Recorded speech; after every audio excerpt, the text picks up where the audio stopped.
Hola, mi nombre es Corina Zeltzman y soy historiadora, soy profesora asistente en la Universidad de Georgia Southern, en el sur de los Estados Unidos.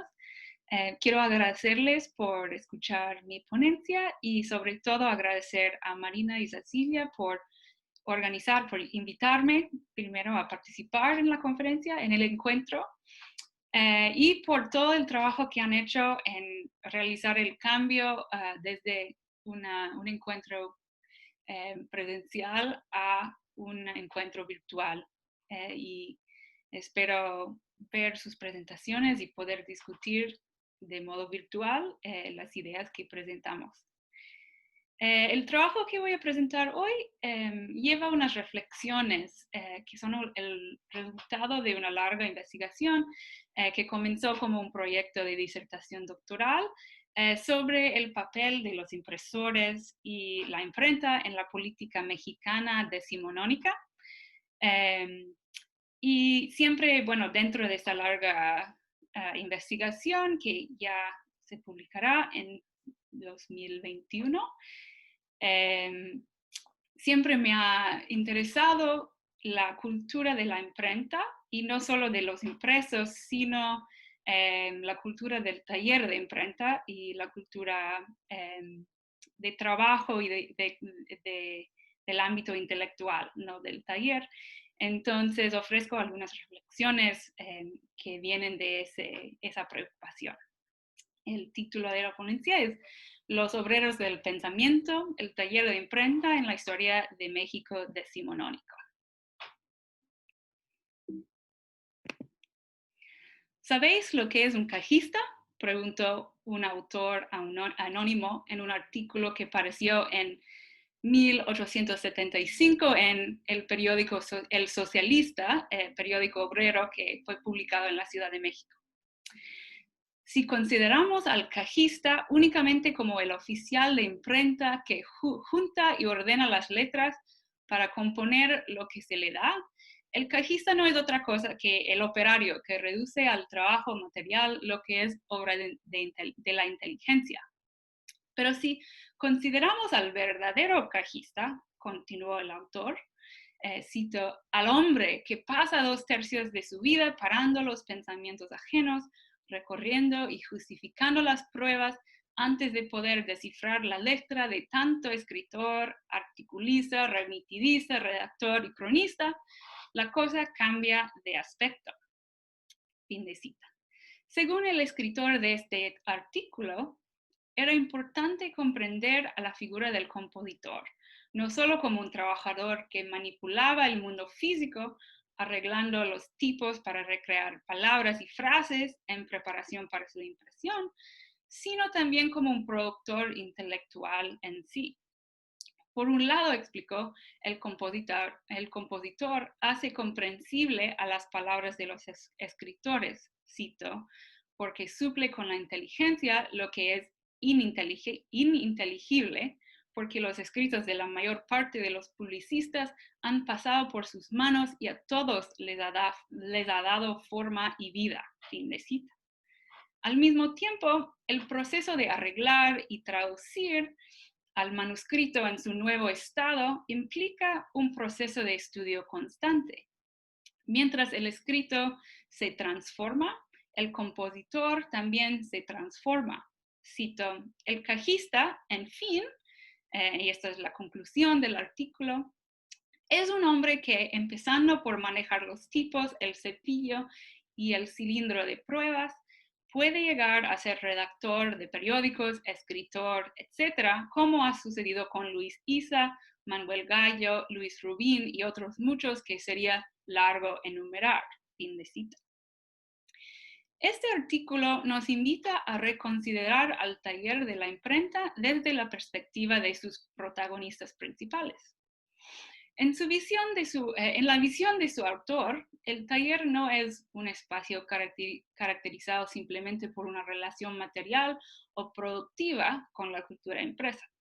Mientras la historiografía del libro se ha acercado al taller para entender la relación entre oficio, negocio, producción y consumo de impresos y obviamente esto me vino en mente, ¿no? El circuito de Darnton, ¿no? Con todos los varios identidades o trabajos. Este autor, en cambio, se interesa por las definiciones epistemológicas y las aspiraciones sociales que van a la mano con la producción. En vez de conceptualizar un proceso lineal o un circuito de producción que incluye autor, impresor, editor, librero, lector, etc., nos invita a considerar cómo los procesos variados que se llevan a cabo dentro del taller nos hacen repensar la integridad de estas categorías y las relaciones de poder que se construyen alrededor de ellas. En sus manos, las definiciones que manejamos para describir y analizar la producción impresa vuelven imprecisas. El cajista debe ser considerado como un coautor del texto que compone. Lo debemos incluir dentro de la categoría de lector o editor. Lo consideramos como un obrero o como un intelectual. Estas cuestiones, aunque son filosóficas, también se desarrollaban en el contexto histórico del México decimonónico. Y este largo periodo se caracterizaba por la insurgencia del liberalismo, que intentó transformar las realidades del antiguo régimen a través de nuevas leyes, nuevos modos políticos y nuevos imaginarios culturales. El taller de la imprenta jugó un papel protagónico en los conflictos que acompañaban el proceso de construir un Estado liberal después de la independencia. Por un lado, se convirtió en un campo de lucha política, donde las facciones usaron la palabra impresa como parte de una estrategia para avanzar sus posiciones, desestabilizar sus rivales y llegar al poder. Al mismo tiempo, el taller sirvió como un laboratorio donde los gobernantes experimentaban con nuevos métodos para canalizar y moldear la libertad de imprenta, así tratando de contener esos mismos desafíos. En el medio de estas luchas políticas trabajaron los impresores, quienes navegaron su papel doble como actores políticos con afiliaciones ideológicas y artesanos, quienes dependían del negocio para sobrevivir.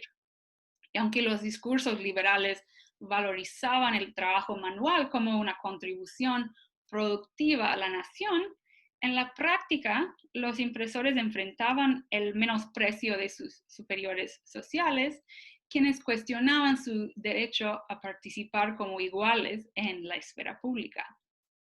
En mi libro, que saldrá en mayo, exploro en más profundidad esta dinámica, pero quiero solo señalar que el estatus y poder del impresor en relación a sus producciones jugó un papel central en los debates legales y políticos sobre la libertad de imprenta, pues no había consenso sobre si los impresores debieran considerarse como responsables por sus textos o más bien como extensiones de sus máquinas. Con la victoria de las facciones liberales en los años 60, estas cuestiones se resolvieron temporalmente, generando un periodo de mayor autonomía para los impresores mexicanos. Es justo durante la llamada República Restaurada cuando la economía también empieza a crecer después de décadas de paralización. Y en este momento el sector de la imprenta crece también, abriendo nuevas oportunidades para sus integrantes. Y es justo este momento en que aparece el artículo con que comencé mi presentación. En la historiografía del trabajo, los impresores aparecen como participantes en el florecimiento de las asociaciones mutualistas, sociedades voluntarias de trabajadores que buscaban mejorar la condición de los obreros urbanos mexicanos durante los años 70 y 80. Pero si consideramos a qué se dedicaron en estos años, es evidente que los tipógrafos pasaron mucho tiempo escribiendo y editando periódicos donde opinaban sobre el estado de su profesión y sus desafíos particulares. Eso es lo que nos indica el escritor en su artículo. Además de cuestionar el estatus del cajista en términos filosóficos, el autor invita al lector a considerar las experiencias concretas de cajistas verdaderos. El cajista ideal, explicó, y si recuerdan, es un hombre que, empezando por manejar los tipos, el cepillo y el cilindro de pruebas, puede llegar a ser redactor de periódicos, escritor, etcétera, como ha sucedido con Luis Isa, Manuel Gallo, Luis Rubín y otros muchos que sería largo enumerar. En fin, la experiencia que quiere subrayar es un proceso en que el trabajo tipográfico conduce a la transformación del obrero en escritor. Y los cajistas que escogió como ejemplos daban testimonio a este proceso. Manuel Gallo comenzó a trabajar en las imprentas a los 11 años, llegó a fundir su propio taller y aunque lo perdió por conflictos políticos, terminó su carrera como un funcionario político menor. Luis Rubín trabajó como cajista en la imprenta del gobierno federal, donde pasaba mucho tiempo componiendo poesías que publicó y que recitó en las fiestas de las asociaciones mutualistas.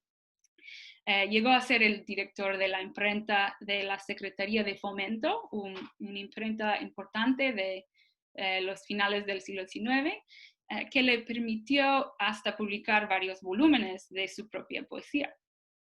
Y aunque no conozco la trayectoria de Luis Isa, encontré uno de sus poemas titulado Gutenberg, que alaba a Gutenberg como un genio fecundo, un hombre de talento, quien destruye la ignorancia con la fuerza de su invención, que me parece una configuración de Gutenberg como un Gutenberg ilustrado o incluso liberal, ¿no? que está celebrado por sus talentos individuales y no por su estatus heredado. En el contexto de México decimonónico, la transformación de trabajador en escritor no era nada sencillo. Aunque muchos de los trabajadores de imprenta tenían la ventaja de ser alfabetos, el menosprecio hacia los que trabajaban con las manos se percibe incluso en las observaciones más solidarias sobre estos espacios.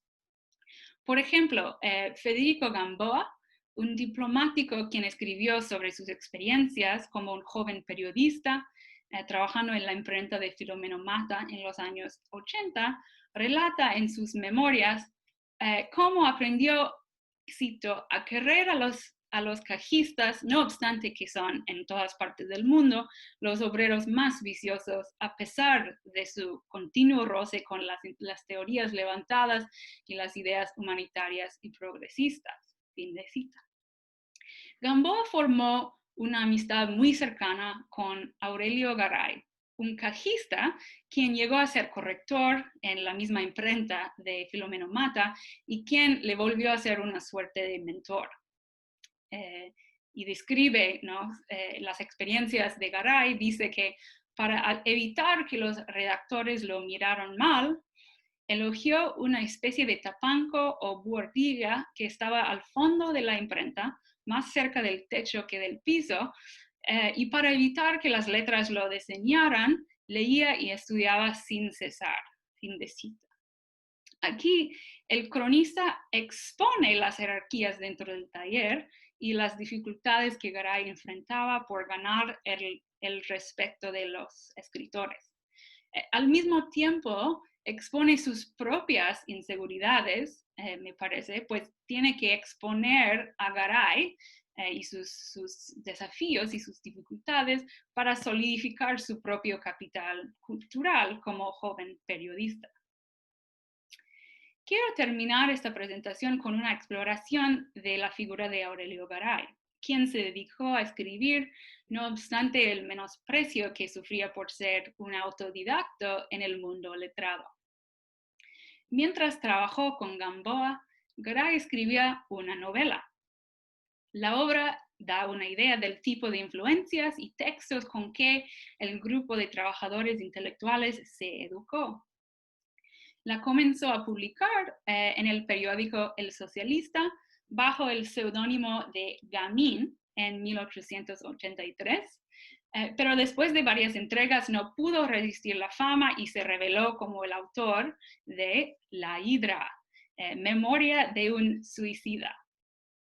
En un prólogo, Garay describió a su obra como un cuadro social destinado a las clases obreras e inspirada por los grandes novelistas franceses, entre ellos Victor Hugo, Alejandro Dumas y Eugène Sue. Pues todos, ¿no?, ejemplos que fueran publicados en los periódicos mexicanos a través del siglo XIX. Prometió una novela moralizadora que expondría los 7 vicios que amenazaba al hombre: ignorancia, fanaticismo, lujo, usura, prostitución, embriaguez y juego, para poder, y aquí la metáfora que sirve como el nombre de la obra, para poder cortar las 7 cabezas de la hidra para siempre. La obra demuestra las simpatías liberales de su autor, pues su argumento recuerda la historia de México y las luchas de fuerzas liberales contra la invasión francesa de los años 60. Es como una novela con un fondo histórico. Su antihéroe, su protagonista, es un villano, es un colaborador con el ejército francés, quien se establece después de la guerra en la Ciudad de México, y comienza un proyecto malévolo para corromper a una pobre e inocente joven.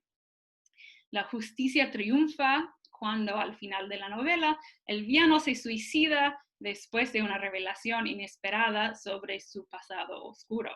Y no les voy a contar cuál es la revelación para que la lean.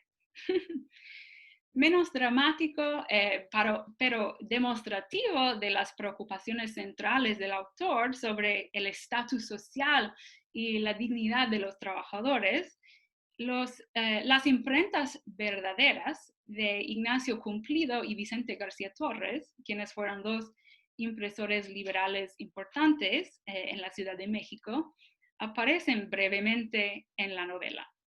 Sirven en el imaginario de Garay como sitios para la educación de las clases humildes, donde jóvenes descalzos e analfabetos se convierten en trabajadores alfabetos con horizontes más amplios.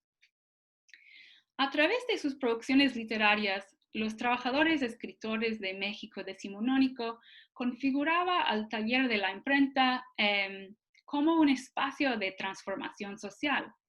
Aunque en la historia de la imprenta es común hablar de la educación en términos artesanales, ¿no?, a través de la examinación de manuales de imprenta, por ejemplo, los tipógrafos mismos eran mucho más interesados en cómo un trabajo asociado con la cultura letrada abriría nuevos horizontes para el ascenso social y nuevas posibilidades humanísticas para sus practicantes. Prestar atención a estos intereses nos revela que los talleres de imprenta servían no solo como sitios de producción material y cultural, sino como espacios donde podamos repensar las categorías intelectuales y estudiar las contestaciones sociales que giraban en torno de la producción impresa. Muchas gracias y espero que podamos seguir la conversación. Hasta luego.